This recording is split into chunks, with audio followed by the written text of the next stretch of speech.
Welcome back to the Geekcentric podcast, and welcome to our watch club for HBO's The Last of Us. Joel, did you hear diarrhea is hereditary? Yeah, it runs in your genes.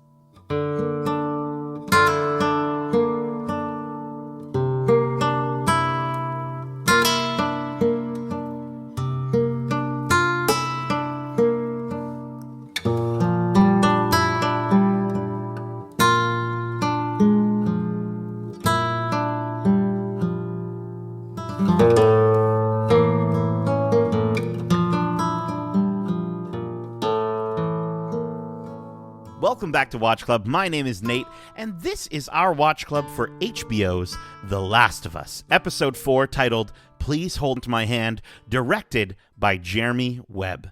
Special thanks, as always, to our partners at Crave and HBO for letting us watch this series in advance. If you're joining us for the first time, this is Watch Club, our weekly review series. It's kind of like a book club, but way better. Keep in mind, we will be going into full spoilers for this episode, but not the games. But even still, if you haven't watched this week's episode yet, be sure to do so, and then come right back faster than a fresh, hungry runner. Now, before we drive headfirst into an ambush, let me introduce you to my fellow survivor. He's taller than a bloater, and he's certainly an Ellie toter. He's Justin, the Joel Lovin' Lawrence. Hello. How are you? Hello. I'm feeling good. Feeling Are good. you feeling punny this week, Justin? Are you feeling punny? See, I'm not really good with puns. Steve. No? The dad jokes, like I've been a dad for like 3 months, so the best puns Yeah. that have ever come out of my mouth have totally been by chance. So, you know, I'm You didn't even mean to. Wait, so Exactly. it was really a pun that wasn't intended. Exactly. It was an unpun. Oh my gosh. You're as good at this as Joel is at giving advice and to saying he's sorry. I think Ellie got her joke book. And I wanted to say before we read further into this episode, that's what I wanted to ask you. I mean, do you have any puns? I asked you to come up with a pun for this episode. Did you have anything? Well, I there was one that I did find online. Okay. Hit me with it. Let's go. Okay. A tornado destroyed Okay. a French cheese factory. Oh my gosh. All that was left was debris. Get it? It's an awful one. Oh, that's great. Okay, well, I got a gun pun for you because, I think the gun is a very important aspect. Oh, it's a character to this week. episode Yeah. and to Ellie's life. So get ready for this, okay? I bought some guns from a guy named T-Rex. He was a small arms dealer. Did you come up with that, or did you find that online? No, I found that one. I found that one online. Another great one from the game is people are making apocalypse jokes like there's no tomorrow. And that's actually from the game. Yeah, and I think there's a absolutely. moment where Ellie just reads it and she goes, too soon. It's too soon. Well, listen, before we draw our guns and shoot off more puns, let's get into this week's episode, Justin. We kick off with, again, no cold open. I don't know if it's coming back. I don't know if they'll do it again. We'll have to wait and see. But we go right into the title sequence, and then Ellie playing with the gun that she found. She's acting all tough in front of a mirror. She's going pew-pew, pretending to fire it. And I love this, Justin, because it reminds me of being a kid again. Like, you remember when you would get behind the wheel of a car, and you weren't necessarily driving it, but you'd pretend, right? You make all the noises, the like you would. And so, but you have no idea how a car works. I still don't know how a car works, to be honest with you. Neither do I. But it's just fun to pretend. So it was, again, another sort of kid moment with Ellie here of just seeing her some of that vulnerability. immaturity sort of, right? Yeah. So she comes out of the Shell gas station, which, by the way, shout out to Shell gas stations. That was great to see. And Joel is siphoning some gasoline, and she asks him how it works, and he gives a terrible explanation, which is probably what I would do too. Like, I honestly, Just some if I ever bullshit become response. Yeah, I'll write off the 100%. Oh yeah, well the thing does 100%. that stuff, and then it just sucks Justin, up and then in. Trust me, when your little Ellie gets old enough, like if we're hanging out, I'm gonna be you got to be like, don't listen to him, like ever. Don't take any of his advice because I'm just gonna make everything up. So she starts reading from Will Livingston's Pun Intended, Volume 2, spelt Too. which is, again, another really fun thing to come from the games. And, Justin, I looked it up, and as of this recording, unfortunately, their Etsy shop is taking a break, but somebody made these pun books from the games. Like, they took the exact art, I don't know where they found it, or if they recreated it or what have you, and they made these, like, books. An Etsy user named Paper and Tears from Canada, believe it or not. So we'll pop a link into this description of this episode if you want to check it out. Oh, that's pretty cool. And hopefully they come back, because I think after this week's episode, like, what more of a reason do you need to start getting this back on the market, right? I mean, sure, she might have to sort of. I hope we're not putting it on blast in front of Crave and HBO and Naughty Dog, but I think it would be fantastic to. Oh, it's buy these books. It's that striking while the iron's hot, I think is the term. The relevancy. Yep. And I love stuff like this, Justin. Like, I love those things that, like, it's like, well, listen, if they're not going to make it, I'll make it. Yeah. And it's an opportunity. That's what fandom's there, right? for, though, right? Like, it's that shared absolutely celebration. Yeah. So cool. So we'll pop the link into the description, and you can definitely. Hopefully she comes back, and maybe you can buy these books. So, anyways, they continue along the road, and Ellie discovers a Hank Williams tape, which plays "Alone and Forsaken," which was the song that played over the first teaser for the show. Yeah, that's what I was going to say.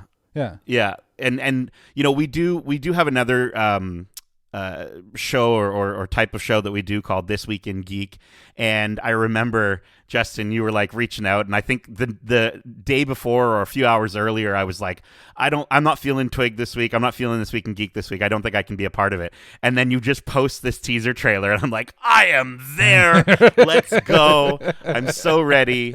And this was the song from that teaser trailer. So but speaking of teasers, quite a teaser. Ellie finds the adult magazine, and again, another great moment from the game. She gives us the line, how would he even walk around with that thing? It's fantastic. And the joke about the pages being stuck together. Yeah. Justin, I was wondering if you could explain for any of our listeners who might not know, why were the pages stuck together? Do you know? Oh, well, because don't explain it, Justin. No, you know what? We don't need that. I was going to make a dad. I was going to make a dad response. Bullshit on the spot. So there you go. So then they take a stop to rest for the night, and they enjoy a 20-year-old can of Chef Boyardee ravioli. And Joel teaches Ellie why they can't start a fire. Saying it's not because of infected, it's because of people. Yeah. And then while tucking in for the night, Ellie attempts to tell Joel another pun, but he already knows the answer. He was outstanding in his field, which I thought was great. And she's like, "Did you read this?" And so there's that little moment, though, that I thought was really good, that again just sort of shows that she can still get very scared. And she says, "So no one's going to find us, right?" Yeah. To which she responds with, "No one's going to find us." And then we cut later into the night, and we see Joel standing watch, and she's fast asleep. Yeah. And I really like that moment. So we already can see Joel is starting to take care, of Ellie more, and Ellie's warming up to him with these jokes. What did you think of these moments pulled right from the game? And then, would you eat a 20-year-old can of Chef Boyardee ravioli? If that was all that we had, for sure, I probably would. It's definitely not going to be good for your gut health. That's for sure. I don't honestly, I was going to say it's the first thing I would go for. I'll Yeah. be honest with you. Like, out of all the things, like, you've got, like, sure, like, he might have had, like, some fresh chicken or whatever, but nah, dude. Chef Boyardee all the way. Yeah, for sure. It's not a bad option. But in regards to the moments pulled from the game, like, I think, as we've said before, like, this series is getting right what parts to adapt while adding new elements throughout, and the whole sequence of events that you described with just them, that's what I've been like really wanting. So it was rewarding after last week's episode not being able to see as much of it in this one, see a lot more of them together, and to see how they have had these small personal moments between each other. Like, I love when he gets the pun correct, that Ellie outstanding in his field. And I think that again, we're seeing this tough exterior of Joel sort of diminish. And when Ellie seems to be a little scared and asks, like, we're totally safe out here, even Joel kind of questions it, so he looks at his rifle, and then they cut to, and he's standing there while Ellie sleeps, watching over her. And I think it's just so beautiful. I feel like in many ways, this is sort of a a way for Joel to like let go of Sarah while also being able to find the ability to care for Ellie. Yeah, he's becoming a dad again, right? Yeah. And him, like, even in the little moments that are very sort of just very like you blink and you miss them, like him telling her not to wander off. You know what I mean? I'm like, oh, that's a dad right there, right? Oh, don't wander off. And then when he says that magazine isn't for kids, right? Again, that's a dad moment right there. And so it didn't really take that long of him to start treating her like his daughter, even though I think at this point he's not admitting it, right? Like a little bit further into the episode, he calls her cargo, right? But I think he's trying not to show his cards, I think.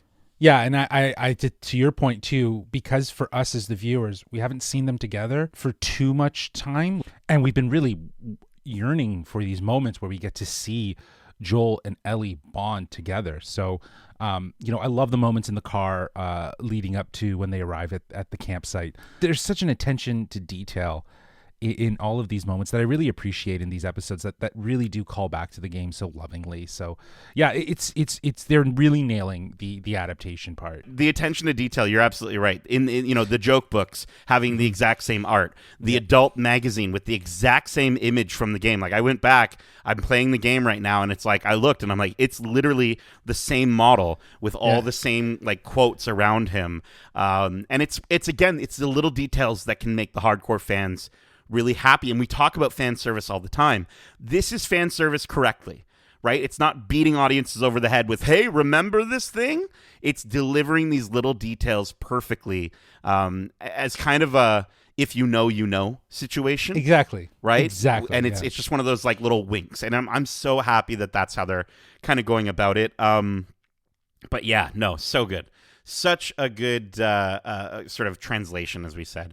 So the next morning, Ellie wakes up to the smell of coffee, which she says smells like burnt shit. And while they drive, I love when Joel, she calls it burnt shit, and he's like extra slurping just to like bother her with it. It's just, again, it's one of those little things where I'm just like, yes. And Joel tells Ellie about Tommy, the fact that he's what they call a joiner, how he enlisted in the army right out of high school, and then 12 years later, he convinces Joel to head up to Boston where they meet Tess, and he says that worked for a while until Tommy met Marlene, who convinces him to join the Fireflies. Last Joel heard, he quit the Fireflies, and now he's on his own. Ellie asks Joel why he keeps going on, and he says he keeps going on for family. And at this point, Joel, to Joel, Ellie isn't family, she's cargo, but because he made a promise to Tess, who he would consider family, he keeps going on. And then after telling Ellie to get some sleep, she says, I'm not even tired. And I love when we, again, just another just great like the kid game thing. We cut, we cut to her, and it is absolutely, it's right out of the game, but like I just, falling asleep in the car is the best. It is the best. I love falling asleep in the car. I don't know about everyone, but so we got a little bit more backstory here on Tommy. He enlisted straight out of high school. He kind of seems like he's always trying to save the world, and there's a theme here from the first episode where we see Tommy, he helps the woman in the bar, and she's being attacked, and that lands him in jail, right? And then we see him trying to be the hero again when they pass by that family. Right, yeah. And Joel says, "No, it's us. They'll figure it out."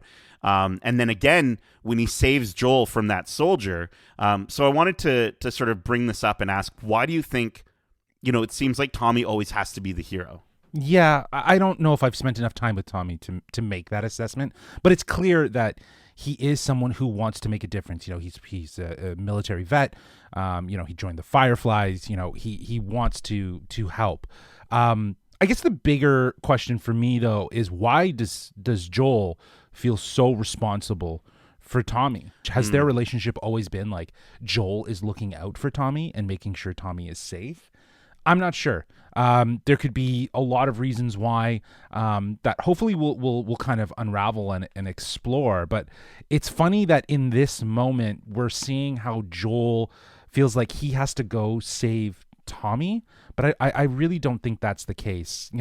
I think there might be a bit of big brother syndrome here, where he feels like he needs to help him, and maybe that's in their past. Maybe Tommy was always picked on, and Joel was the one that always had to like help him out or get him out of trouble, if you will. So I'm not sure. It's hard to really kind of deduce what the relationship is there. But how about you? What do you think? For me, I was considering it the idea that like I feel like it's something that was always in his nature with him joining the army, but then it was only elevated after the loss of Sarah. Right? Like he couldn't save both of them. And so it's kind of something in him that makes him commit to the same mistake again when he enlists with the Fireflies. Right? Like I love that line when Joel says the same mistake he made when he was 18. Right? He's basically just enlisting again. And so, he mentioned that he had such a terrible experience in the army. You would think that he'd be as broken as Joel. Right? But I think this is like, he's only become more and more invested in trying to sort of solve the world's problems, right? He's only become more invested in trying to save everyone because he couldn't help Sarah. And I think that's something that he also understands, that he can't save Joel either, right? Joel is kind of a lost cause. And so that to me was kind of the feeling that I got around this idea of him just always trying to, help other people, to be a joiner, and to join the Fireflies. So I'm really intrigued to see. I really hope we learn more about Tommy soon. I mean, we're 4 episodes in, and we've only seen him in that first one, and I want to see more of what he can pull off. So for sure. I really like that theory. I think that's a really great theory that ties in the loss of Sarah. I guess that is the only moment that would really be telling enough as to why he's enlisting again, as you said. So yeah, I like that. I hope they explore that in the thing, and that's probably why their relationship's always been so tense after the events is because of how all of that went down. Yeah, because I mean, I think it broke Joel, of course, and it motivated Tommy. You know what I mean? And not in like a happy motivation. Don't get me wrong. No, it's like do something. Motivated, right? Yeah. Do something. I agree. Yeah, save who you can save. Right, exactly. Taking on what sort of Tess, and maybe that's where Tess got it. Maybe we get a. Maybe we'll learn that was something that Tess got from him. It's also the Fireflies are fighting the system, if you will, right? And the whole thing that killed Sarah was the system, right? Was the military system. True. So maybe part of the reason why there could be that as well, that Tommy is enlisting again, is because it's not, he wants to fight against that dictatorship that we know is so prevalent, right? Because as this episode will explore, people are almost more terrifying than clickers. Than the infected. Oh, absolutely. Than the infected. Yeah. That's the whole point. Yeah. So listen, Ellie wakes up to what feels like tremors in the ground as they come to an impasse, as a large pile of cars and trucks are preventing them from continuing on the highway. So they make a detour through town. And in the town, Justin, I don't know if you noticed, but I love the attention to detail with the 2003 stuff. On the marquee, you see the movies that are currently out at that time are Underworld, which came out in September 19th, 2003, and then Matchstick Men, which was released September 12th, 2003. And then behind the movie theater, there's a Radio Shack sign. And I was just like, let's go. Like, just feeling all the feels for the 2003 nostalgia. Anyways, they very quickly get lost. And as someone approaches them asking for help, Joel speeds towards him. They get ambushed and crash into a nearby store. Joel instructs Ellie to climb through a hole in the wall to hide. And after a ton of gunshots, one of the attackers manages to pin down Joel, choking him with his rifle. Ellie sees this, sneaks up behind him, pulls out the gun that she found at Bill and Frank's, and shoots this guy in the back. He immediately starts crying, asking Ellie, what's her name? My name's Brian. And he tries to form a connection with her.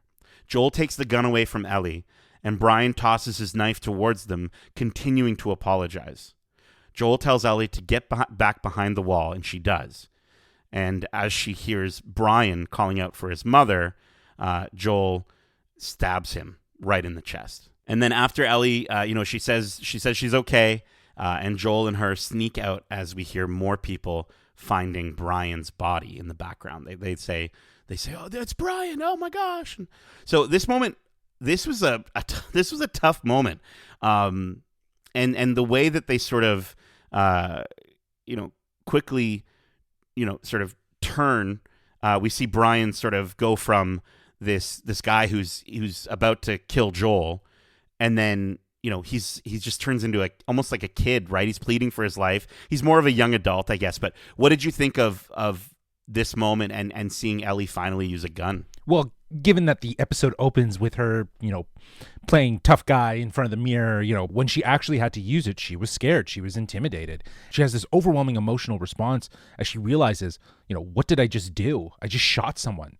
And I think in her mind, she's questioning, was this the right decision? And I think there's an immediate sense of regret. Well, it's the look in her face as she's walking away, Mm-hmm. right? And the moment she turns, and Brian realizes she's the only thing keeping him alive right now, is her being in that room. And so her turning and walking away, and it's just like hearing him cry and beg for his life. It's interesting because in the first game, they didn't really have that, right? Yeah. You would shoot people and you'd be like, yeah, they're bad people. But in the second one, there's tons of times where you're kind of put into a situation where the only way out is to kill someone, and then you would hear their friend like crying over them. Like you would literally hear their friend crying, or like even worse, dude. Like, dude, when there's moments with like dogs attacking you, and you have to kill a dog, and somebody's like, they killed, I don't know what a dog's name is, Lassie, Goldie. They killed Goldie or something, right? And it's just like, it's so sad, like it's so upsetting, and it's just one of those things where it really makes you think about your actions in the game, and it continues this theme that sort of Ellie kicked off when she first asked Joel, do you ever think that they're people? Did you ever kill? I think further in the episode she talks about, did you ever kill innocent people? Yeah, no, that's going to come up. Things where, because she recognizes that there was a sense of vulnerability in the kid, so I think she feels that's where that remorse and that guilt comes from. Wholeheartedly. But she shot him in the spine, dude. Yeah, she shot him in the spine. Like his legs don't work, he says. It's awful. It's just it's so tough. Yeah. I thought the moment was even worse when you realize that Joel killed this guy with his own knife. Right? Like, to stay quiet, to save ammo, the knife that he stabs him with was probably this guy's knife. For sure. And it's just, I thought it was more of a wake-up call for Ellie. And I think it goes back to the beginning of her playing with the gun in the mirror, right? She was a kid. And then this whole episode has really, it's been showing that she's still a kid in this awful, awful world that she never, she should have never had to grow up this fast in. But this is where we are. And it's just, I think that's kind of the whole idea of this episode is like, she shouldn't have had to grow up this fast and go through these experiences, because you see the level of maturity and how fast she has to kind of whip into this is a serious thing. Oh, for sure. I think that's very much the point of the first game, is to call out how Ellie is a character that does need to grow up. This is a different type of world that she's living in compared to the world that we know. Yeah. So this is all that she knows. So I really love, though, that like the show is really tapping in to how they can expand and go deeper with these moments to make a more emotional hit. It just makes it feels a little bit different from the game. So. Absolutely. So then we cut to an entirely new group of survivors. What looks like another QZ, but this one's not led by Fedra. It's not Fireflies. Instead, it's a rebel base camp. We get to an interrogation room / like shipping container, and Kathleen is in there interrogating a doctor. She asks him about the Berg quests, Mark Anthony Halpin, Carrie Schreiber, the Chans, and one name that stood out, Henry Burrell. And she gets the sense that he does know where Henry is. After holding a gun to his head, we learn that he was the doctor that delivered her. The doctor says he never told them anything about her brother, but she says Henry did, and he's still in the city, and she thinks that he knows that too. She continues to press him, pressing the gun, pushing the gun up against him, as he simply says, "I'm your doctor." We hear horns outside, and Kathleen heads outside to see Brian is dead on the ground, where you can see what you have to imagine is probably his father crying over him. We see a stab wound in the chest, And after hearing that there's no chance he'll survive, she immediately walks back to that interrogation room and shoots the doctor cold. She comes back out and says this is Henry's work. She instructs her entire rebel group to do a sweep and find every collaborator, including Henry. So what did you think of our introduction to Melanie Lynskey as Kathleen?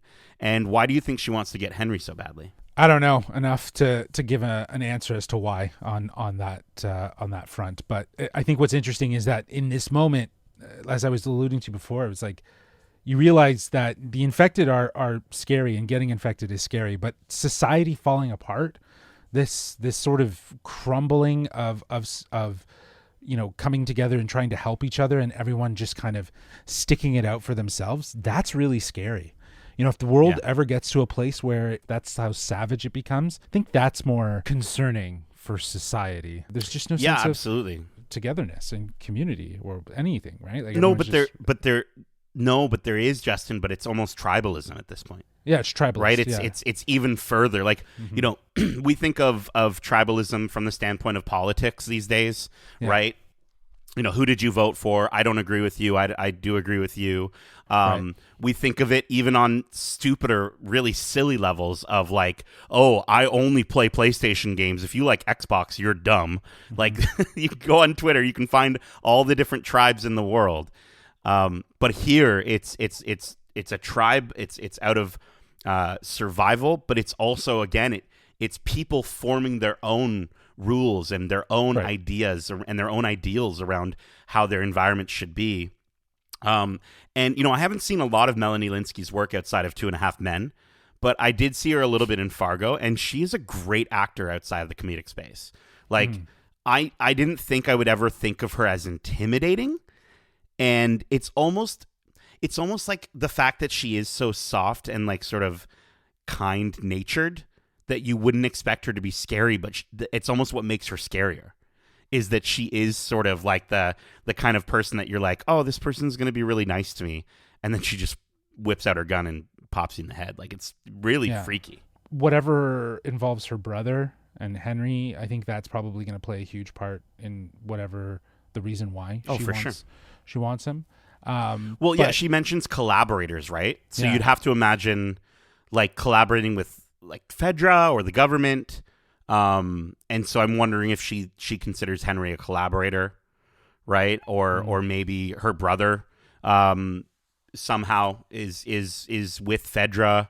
I don't know. I think it's interesting. I think they definitely have had a relationship before. I'm wondering if they were together before, like in a romantic sense. That's what I was wondering too, but I'm waiting to see how that all unfolds. I think it'll happen. I mean, I think later in that episode we hear her saying like he's not going to let Henry go hungry or Sam go hungry. So she knows, about Sam, and she knows kind of how he would care for him. And I don't know, something in me just makes me think that they at one point cared for each other in some way.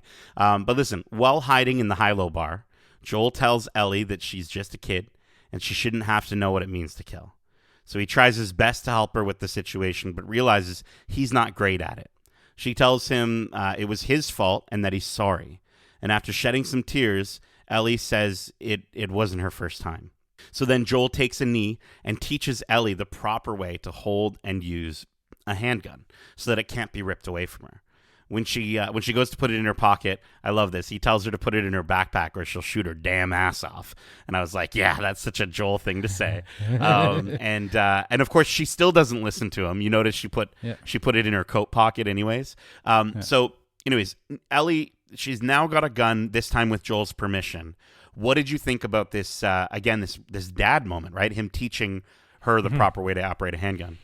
It's top tier dad moments, man. Like to see, him just taking the time, showing her how to properly hold her weapon and stand her ground. And it's these moments that I was really appreciating from this episode that just tie in more, as you've described, the Joel becoming a dad and looking out for Ellie, understanding, yes, she's not your daughter, but you can still care for her and, want the best for her. For sure. Well, and I think this is his way of apologizing, right? I think he's apologizing, and he's simultaneously learning in this moment that she can't just be a kid in this world, right? He's coming to terms with the idea that kids can't exist in this world, and he knows that she has to defend herself no matter what.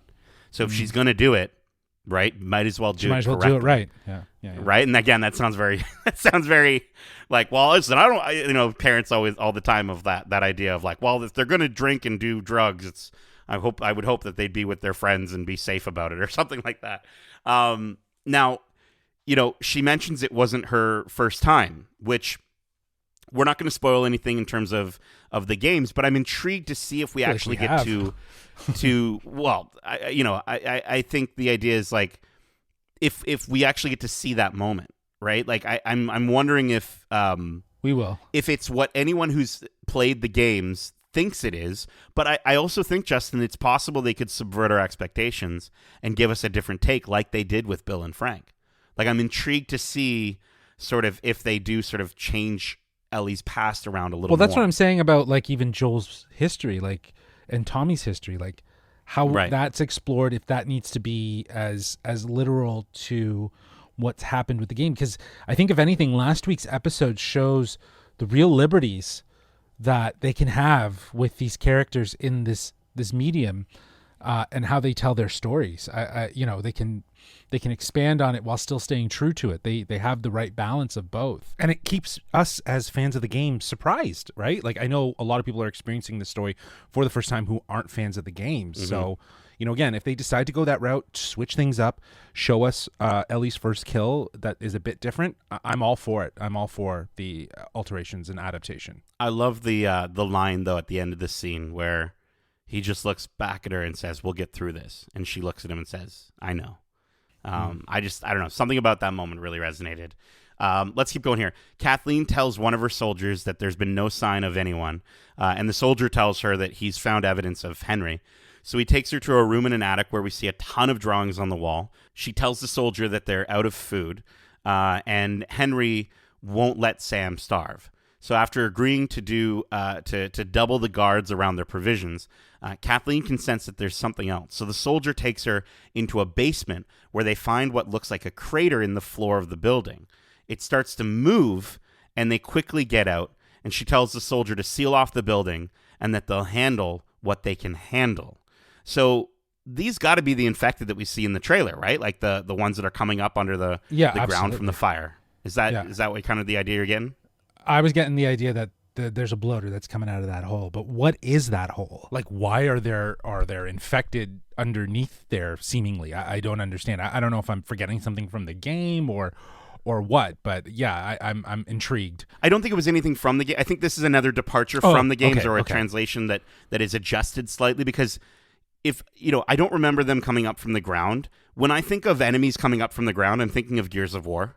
Right, yeah. So it's definitely not something I remember from The Last of Us, but they're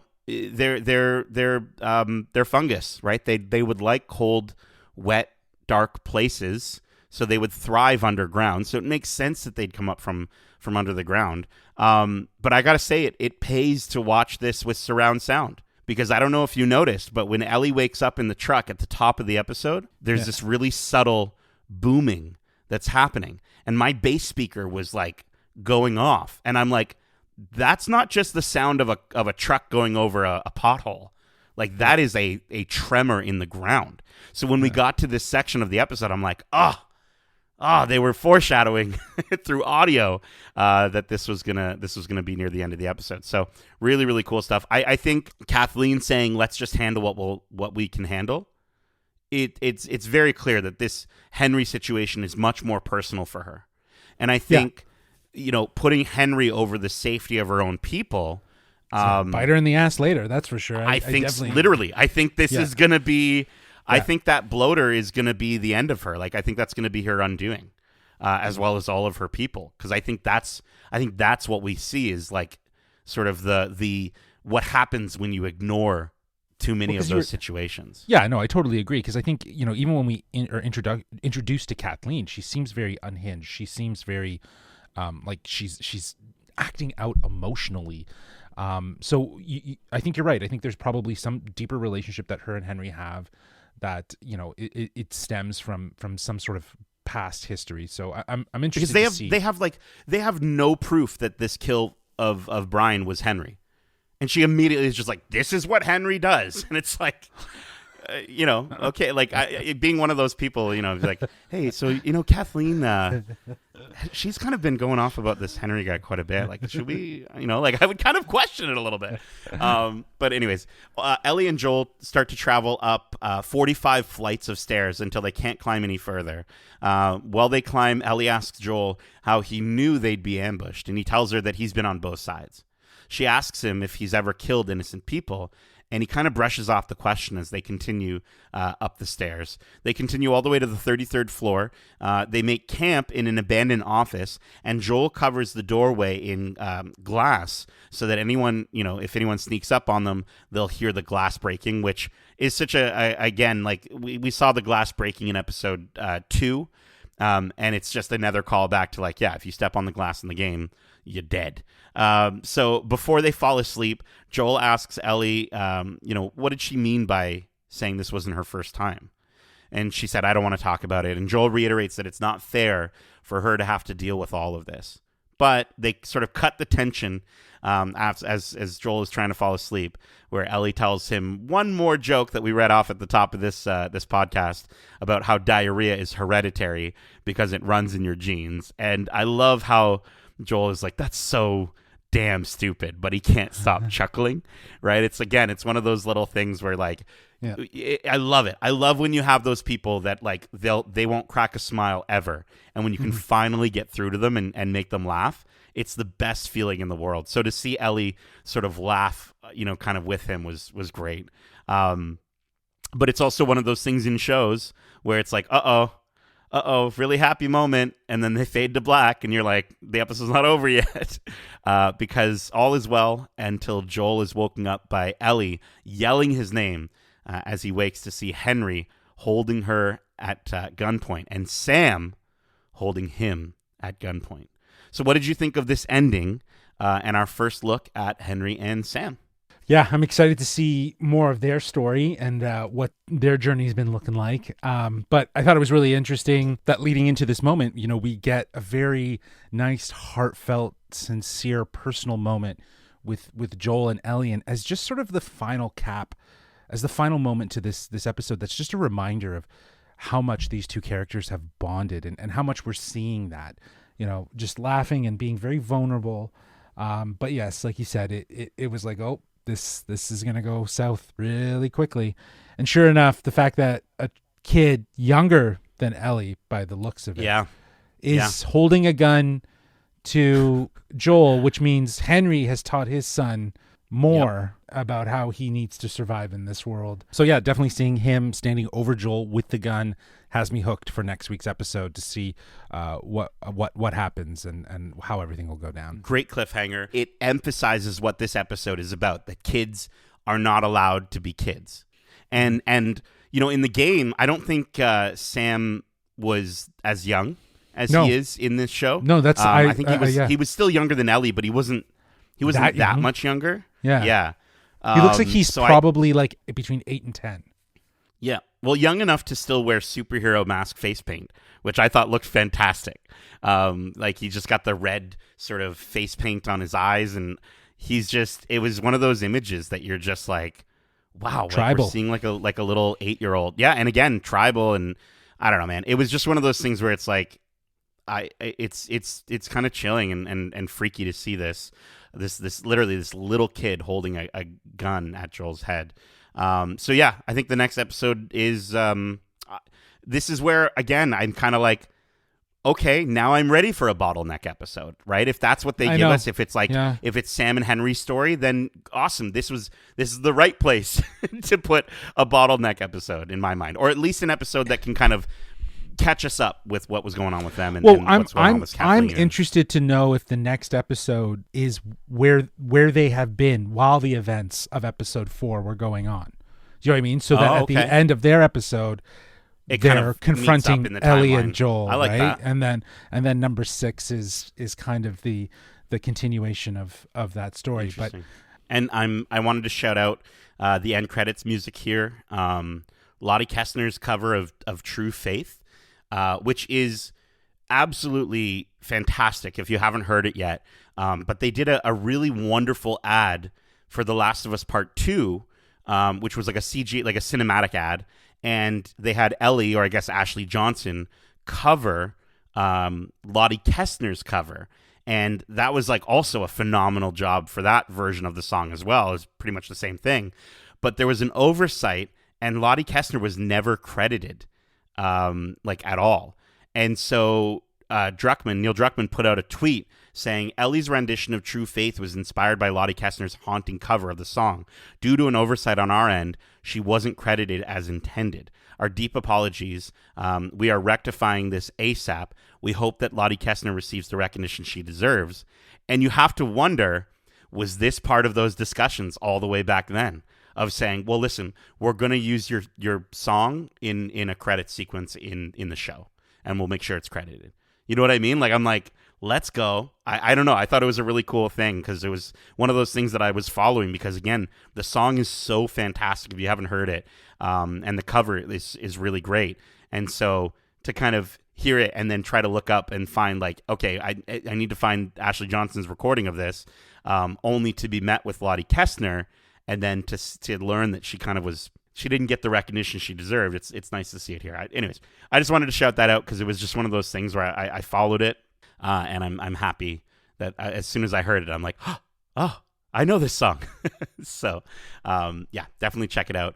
Anyways, let's get to our rating, Justin, which I want to know your final score for this episode, which we're going to be rating on a scale of 1 to 5 pun guns. Yeah, this episode was good. But I think we're finally spending the time that we've wanted as audience members with Ellie and Joel and seeing them bond and become closer. The dad moments, as you called out throughout this recap, were absolutely poignant, and they really mattered, and they showed a sense of give and take between both characters in their relationship, and as they shared things and bonded and became closer. So, I'm glad that, we're 4 episodes in, we're finally getting that.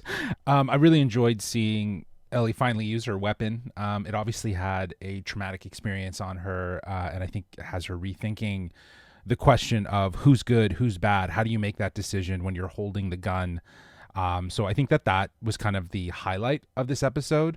The world building elements too were really interesting. Again, very haunting, just showing the dysfunctionality of society, as you put it so well, like noticing tribes and this idea of a very almost savage way of looking at things. That's very much the scary part of this whole situation, is how badly the world falls apart. But, I think we still need a little bit more time with this series. I think this episode did enough to get me really interested in what's next. Right. And I think while the tender moments are really great with Joel and Ellie, we do need to kind of move the story along. So I don't know how much the episode really did to do that. So I'm going to give this episode 4 out of 5 pun guns. Yeah. I think this felt very similar to episode 2 for me, right? In that it did feel kind of a little bit more of a setup episode. I did find that, like, I kind of enjoyed episode 2 more than this, in the sense that it was it had a little bit more of a bombastic ending with the loss of Tess, whereas here, yes, we sort of get like the hype moment to see Sam and Henry, but it didn't. I don't know. The impact wasn't there as much. We weren't losing a character where we were intrigued with the idea of these 2 new characters that we get to explore further, hopefully. And I think, the moment of death with Brian was probably the highlight of the episode, of sort of that sort of messy experience. And then, like you said, Joel and Ellie bonding throughout the entirety of it. I think it reminded me, again, of like we were saying, like the moments of dialogue in the game that would normally happen while you're controlling something. That was kind of this whole episode. And, we got introduced to a new threat. There was a great cliffhanger, but the episode just, to me, didn't do a ton to move things forward. Again, It was more of a setup episode. I imagine we're going to get an excellent episode next week. So, again, the slow bonding moments, the moments of laughter shared between Joel and Ellie helped to raise my score up a little bit. But I'm a bit lower this week for this episode. I'm gonna pop it out at a 3.5 out of 5 pun guns. That's probably gonna be the lowest that the series will go. I'm imagining. I could be wrong. I hope I'm not. But yeah, this one didn't work for me as well. It kind of just really gave me the feeling of like, okay, next week, right? And let's get to next week. So that is it for this week's episode of Watch Club for HBO's The Last of Us. We hope you enjoyed it, and if you did, make sure to subscribe to us wherever you like to listen to podcasts, if you haven't already. And if you want to write into the show with your thoughts or predictions on the shows that we cover in Watch Club, well, listen, let me just get my beautiful boy Justin over here. I'm going to teach him the proper way to tell you the proper way to tell you how you can reach us. I'll just listen. Are you the dad? Am I the dad? Who's the dad? No, God, no. Neither of us are dads. It's to each other. I got a child to actually look after. They can reach us at wearegeekcentric@gmail.com. That's wearegeekcentric@gmail.com. Or they can reach out to us on Twitter at geekcentricyt or on Instagram at wearegeekcentric. Thanks, Daddy. Keep in mind, we have a ton of other great episodes covering the latest in movies, TV shows, games, including our recent Geek Back episode, where we took a look back at 2022. We have a spoiler-free review for an Apple TV Plus original show called Shrinking for Season 1, which absolutely fantastic. Please go check out that show. We have a ton of interviews. Please. We have an interview with Luke Tenney, who plays Sean on Shrinking. Justin sat down with him to chat about his similarities to his character, as well as what it's like to work alongside Harrison Ford, Han Solo himself. I'm trying to figure out the date here, Justin, but I think we've got some time is one of those things that I wish I could control more in my life. And I'm thinking we might have some upcoming coverage around Ant-Man and the Wasp, Quantumania. Yes, absolutely. We will have our spoiler-free review coming up next week, as well as some interviews leading up to the release of the movie. So be sure to subscribe so you know when those episodes drop. Make sure to get on all the socials, click on all the things, subscribe to us here, subscribe to us there, subscribe to us everywhere. Everywhere. It's like it came out of another book. You can check us out on YouTube at youtube.com/geekcentric. You can check us out on our TikTok. We got a TikTok because we're cool Tickety like that. Talk. We are Geekcentric on TikTok. We have some great stuff planned for 2023. More interviews, more reviews, convention coverage, and so much more. So again, subscribe, like all the things, follow us on all the things. Check out that Etsy link that I told you about earlier. Hopefully that person is selling those pun jokes books again. Justin, thank you so much for joining me for this Watch Club. And as we say, when you're lost in the darkness, look for the light.